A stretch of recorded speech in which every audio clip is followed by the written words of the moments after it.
Chers compatriotes, la saison actuelle se prête au message de vœux de la part des leaders politiques. En ce qui concerne les vœux de notre famille politique, la Fédération de l'opposition congolaise, je vous renverrai au message du président Jean-Félix Dembatello, rendu public le 31 décembre dernier. Dans notre présente allocution, nous allons nous appesantir sur l'événement qui a fait l'effet d'une bombe dans la diaspora politique, à en juger par les réactions qu'il a suscitées au sein de notre propre camp politique, celui de l'opposition politique au régime en place au Congo-Brazzaville. Je fais allusion, vous avez bien compris, à mon élection au bureau politique de la Fédération de l'opposition congolaise, au poste inédit de commissaire délégué permanent de la FOC à l'étranger, chargé de la mobilisation des forces vives de la nation. Au lieu de vouloir répondre ou alimenter quelque polémique que ce soit, nous tenions à élever le débat à la hauteur des véritables enjeux autour de l'originalité et la pertinence de cette initiative d'institution de la délégation permanente des Congolais de l'étranger pour s'intéresser au but qui lui est assigné. Il s'agit dans un premier temps, pour les membres présents de la task force, collectivement et collégialement, d'expliquer en quoi consiste la mission à nous confier par la nouvelle dynamique enclenchée par la Fédération de l'opposition congolaise. Il conviendra ensuite de montrer comment nous entendons conduire cette charge en impliquant et en espérant la participation effective du plus grand nombre de nos compatriotes engagés dans la lutte pour la sortie du pays du chaos actuel. Nous devons commencer par attirer l'attention de nos compatriotes sur le fait que la fédération composée par le FROCAD, l'IDC et la composante J3M constitue aujourd'hui la plus importante coalition des forces politiques d'opposition non inféodées au pouvoir en place. Pour traduire dans les actes les principes fondateurs de notre task force, à savoir rassembler, privilégier l'action et révolutionner les pratiques politiques, nous commençons par illustrer, à l'occasion de cette première sortie médiatique de l'année, notre méthode de travail qui est collégiale, collaborative et collective. Aussi, allons-nous intervenir dans l'ordre suivant. Je vais moi-même faire un rapide historique du chemin parcouru entre les deux dernières conventions de la FOC. Rodrigue Chinkati, coordonnateur adjoint chargé de la mobilisation, de l'organisation et de l'administration des antennes, va vous présenter le périmètre de la mission confiée à la délégation permanente des Congolais de l'étranger. Il enchaînera avec la présentation des principaux chantiers de la task force en cours de planification pour la durée de notre mandat, qui s'étend de 2024 à 2027. À la fin, je reprendrai la parole pour conclure. Quel chemin parcouru entre la 3e et la 4e convention? Notre collaboration formelle avec la Fédération congolaise de l'opposition remonte à la dernière convention de 2021, la première à l'organisation de laquelle nous avons été officiellement associés. Le message vidéo que nous avons délivré à cette occasion suggérait déjà l'idée d'un département des Congolais de l'étranger et la mise en place d'une cellule d'orientation stratégique de toutes les actions co-organisées et coordonnées entre la FOC et les forces de la diaspora. L'année dernière a été, quant à elle, marquée par notre participation en tant que représentant de la composante J3M à la réflexion organisée par le président Clément Mirassa et quelques organismes de la société civile congolaise autour de la problématique de la corruption qui gangrène le Congo. Ce travail a fait l'objet d'une conférence de presse le 20 mai dernier à Brazzaville. Pour préparer la 4e convention, nous avons organisé depuis l'été dernier une série de rencontres et consultations auxquelles ont été invités une centaine d'acteurs politiques de la diaspora. Il y a eu d'abord le conclave de Lyon qui a vu débarquer à Lyon une délégation de la FOC conduite par Jean-Félix Dembatello, son vice-président d'alors. Il y a eu ensuite la rencontre du 9 septembre 2023 qui a décidé de la création de la task force, suivie de celle du 23 septembre qui a validé sa structuration. On peut citer aussi La conférence de presse du 12 novembre qui a officialisé la réflexion à la fois politique et scientifique, élaborée sous forme de mémorandum et conduite par les experts de la Task Force sur la problématique de la crise déclenchée par les accords signés entre le Congo et le Rwanda. Nous remercions tous les compatriotes qui ont participé à ce travail et au déclenchement de cette dynamique. Que retenir de la Convention nationale de novembre dernier? Les travaux de la Convention nationale avaient commencé au printemps dernier. Ils avaient été suspendus pour prendre le temps d'approfondir la réflexion sur le meilleur schéma possible de gouvernance de la fédération à court, moyen et long terme.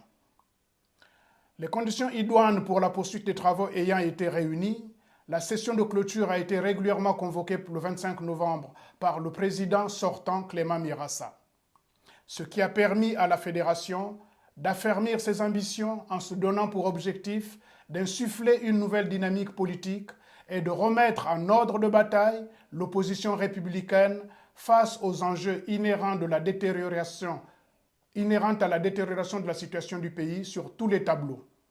De cette quatrième convention, on peut retenir 3 décisions. Première décision, l'actualisation du règlement intérieur qui comporte plusieurs innovations, dont l'installation d'un exécutif unitaire à la tête de la fédération, en préfiguration d'une organisation politique unique d'ici la fin du mandat. Deuxième décision, l'instauration d'un comité d'honneur dont l'élévation à sa tête de Clément Mirassa, le président sortant, incarne la transition pacifique à la présidence de la fédération. Il aurait été en effet fâcheux de critiquer le déficit de démocratie du pouvoir en place si nous n'étions pas capables d'assurer une alternance démocratique à la tête de notre propre organisation politique. Troisième décision, la création d'une délégation permanente des Congolais de l'étranger.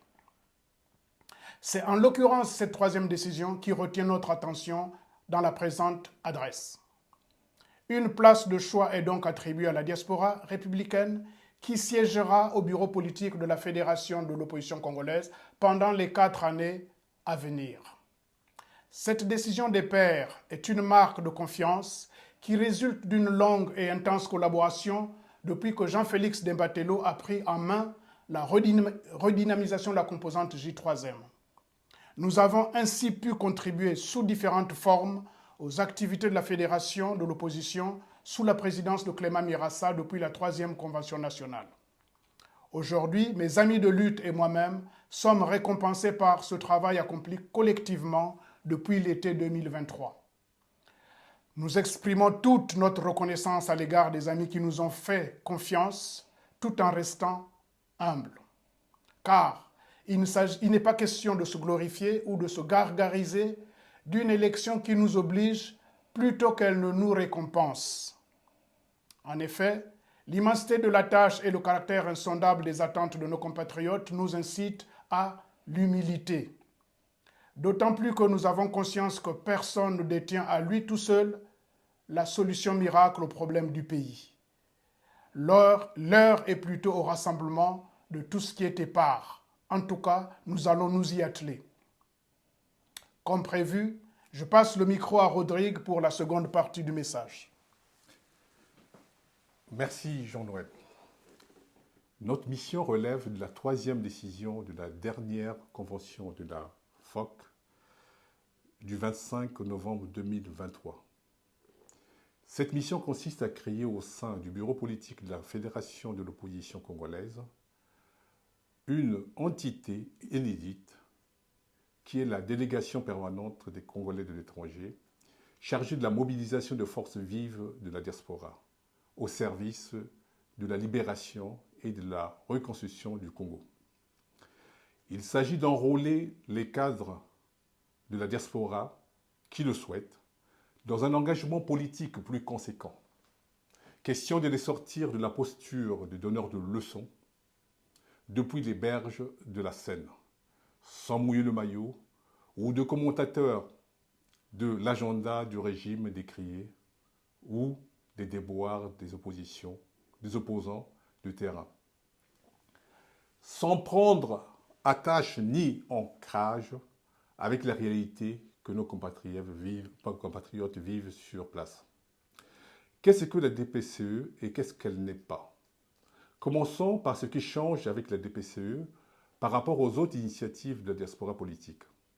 Avec l'instauration de la DPCE, il y a 3 choses qui changent dans l'univers de la diaspora congolaise, qui se réclament de l'opposition au régime en place. Nous sortons du modèle de porte-parole personnel de personnalité. Nous nous démarquons du schéma de la représentation de la diaspora sous forme d'organisation intramureuse, avec les tentatives d'élection d'un président de la diaspora. La DPCE propose une interface d'articulation entre les sphères civiles et politiques, mobilisation et contribution citoyenne aux affaires du pays. Une dernière question importante vise à lever l'éventuel quiproquo sur le public visé par la DPCE. Elle s'adresse aux sympathisants de la Fédération de l'opposition à l'étranger éparpillés à travers les continents, aux compatriotes résidant hors du pays qui partagent notre vision politique, celle du rejet, de l'incurie du régime en place et de la promesse d'une gouvernance à l'antipode. Nous n'avons aucune prétention de porte-parole de tous les compatriotes de la diaspora, ni velléité de caporalisation du combat mené par les autres acteurs politiques de la diaspora. C'est en jouant ainsi franc jeu, en toute transparence et en toute honnêteté, que nous entendons matérialiser le changement de paradigme prôné par la Task Force. Et maintenant, quelle est la vocation de la DPCE ? En fait, l'action de la DPCE consiste à intensifier la pression à l'extérieur, articulée à celle exercée de l'intérieur pour modifier les rapports de force dans l'espace politique congolais. Les résultats escomptés tiennent en 3 points. Premier point, la libération des prisonniers politiques sans condition. Deuxième point, l'élaboration d'un programme de gouvernance alternative à l'incurie. Et enfin, la libération du Congo de l'emprise du clan qu'il a pris en otage depuis plusieurs décennies. Qu'est-ce que les experts de la Task Force et le commissaire de la DPCE attendent et souhaitent de la communauté congolaise éparpillée dans la diaspora? Pour atteindre les objectifs énoncés plus haut, nous invitons tous les Congolais et toutes les Congolaises de toute origine culturelle, de toute appartenance politique, pourvu qu'ils soient épris de patriotisme, à rejoindre cette dynamique enclenchée par la Convention nationale de la DPCE et de la FOC le 25 novembre 2023. Notre démarche vers la restauration de la démocratie, la restauration de l'état de droit et le retour de la bonne gouvernance exige un large rassemblement de forces vives de la nation, aussi bien celles de l'intérieur du pays que celles de l'extérieur dispersées à travers la diaspora. Troisième point, 4 ans pour quoi faire? Quels sont les premiers chantiers? Pour faire montre de pragmatisme, voici quelques projets que la DPCE va mettre en œuvre durant notre mandat quadriennal.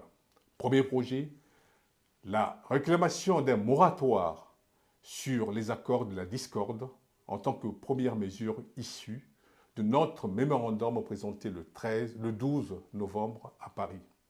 Deuxième projet, inauguration du siège symbolique de la DPCE à Lyon, parallèlement à son déploiement à travers l'installation des antennes en Afrique, en Amérique, en Asie et en Europe.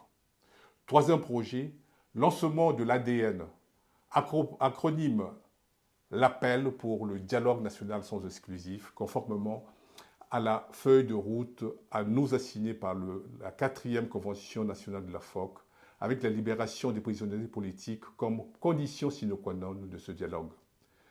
Quatrième projet, mise en place d'un think tank ou groupe de réflexion sur le projet de 3e département de l'administration territoriale du Congo, dédié aux Congolais de l'étranger. Ce think tank instruira également le projet de loi sur le vote des Congolais de l'étranger. Cinquième projet, mise en place d'un think tank sur le projet de banque d'investissement de la diaspora pour accompagner les initiatives économiques des Congolais de l'étranger. Cette liste ne saura être exhaustive. Effectivement, le travail qui ne s'arrête jamais se poursuivra à la libération du Congo. La DPCE pourra par exemple organiser le retour organisé et concerté des cadres de la diaspora pour participer activement à l'effort de reconstruction nationale. Avec la DPCE, nous disposons désormais d'un espace d'expression politique et de concertation de nos aspirations individuelles et d'un cadre de confrontation et d'harmonisation de nos ambitions collectives au service de ce Congo, notre unique pays. Nous serons heureux de vous accueillir sur les chantiers énoncés et bien d'autres déjà lancés au sein des pôles de réflexion de la Task Force. Nous nous exhortons à reprendre goût à la discussion politique sans crainte, sans invective, ni préjugés, investissant et exploitant ce cadre de mutualisation des efforts, sans réserve, avec confiance et sérénité, parce que la Constitution nous reconnaît la légitimité de nous préoccuper des affaires de notre pays et d'aspirer à sa gouvernance. La situation gravissime actuelle du pays exige ce sursaut national, car le Congo, n'en déplaise ceux qui l'ont accaparé, demeure un bien commun, légué à nous tous par les pères de l'indépendance. Je vais à présent repasser la parole à Jean Noël pour la conclusion. Merci Rodrigue. Pour terminer notre message de ce jour, je prendrai un extrait de la déclaration du président Jean-Félix Dembatello, faite, comme je l'ai annoncé, le 31 décembre dernier. Je le cite. La Fédération de l'opposition congolaise, consciente de son rôle de force politique alternative au chaos actuel, mettra tout en œuvre pour contribuer avec toutes les autres forces politiques patriotiques et de progrès, rassemblées et unies, à une sortie définitive du Congo de la crise multidimensionnelle et structurelle qui l'étrangle depuis trop longtemps. Tout est encore possible pour que notre pays sorte de cette logique de l'échec où l'ont enfermé, depuis 63 ans d'indépendance introuvable, une classe politique irresponsable. Oui, tout est encore possible, à condition que, face aux égocentrismes et à la dispersion actuelle des forces patriotiques, surgisse la dynamique du rassemblement sur la base de l'unité d'action, seule susceptible de créer un nouveau rapport des forces en faveur d'un dialogue inclusif. Ce rassemblement doit faire l'objet d'un compromis historique entre les forces vives de la nation face à l'imposture de la minorité cramponnée au pouvoir qui s'y oppose. L'impasse actuelle du pays au double plan politique et socio-économique requiert de tous les fils et de toutes les filles du Congo un dépassement et une réelle prise de conscience, notamment pour tous les acteurs politiques, sur l'impératif d'un large consensus en vue d'une transition générationnelle. J'ajouterai que cet impératif de passage de témoins entre générations doit être conçu, non pas sur la base de la préférence du patronyme, mais sur l'évaluation par des pairs habilités du mérite de chacun. Mérite qu'il faut apprécier de façon strictement anonyme pour garantir l'objectivité dans le choix de la femme ou de l'homme qu'il faut à la place qu'il faut. Ce sont ces quelques principes qui constituent le socle d'une nouvelle nation que les Congolais appellent de leurs vœux les plus chers. Cette nouvelle nation se voudra apaisée, réconciliée et rassemblée autour des valeurs de la devise de notre République, à savoir unité, travail et progrès.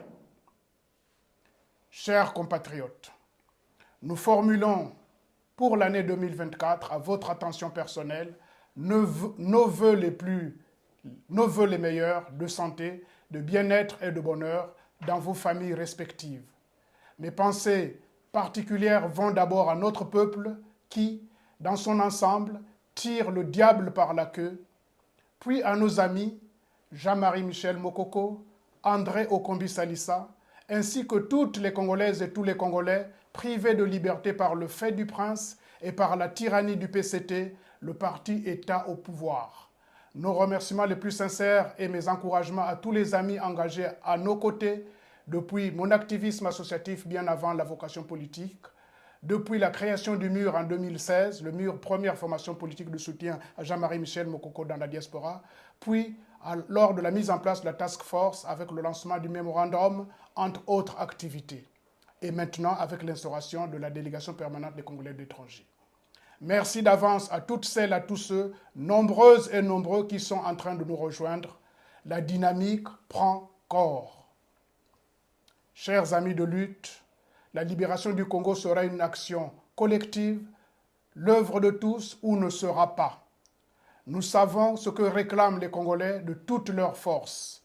La FOC remplit toutes les conditions pour y répondre si nous parvenons ensemble à libérer le pays. Vive la République, vive le Congo. Nous vous remercions, le comité de coordination de la Task Force et la délégation permanente des Congolais de l'étranger.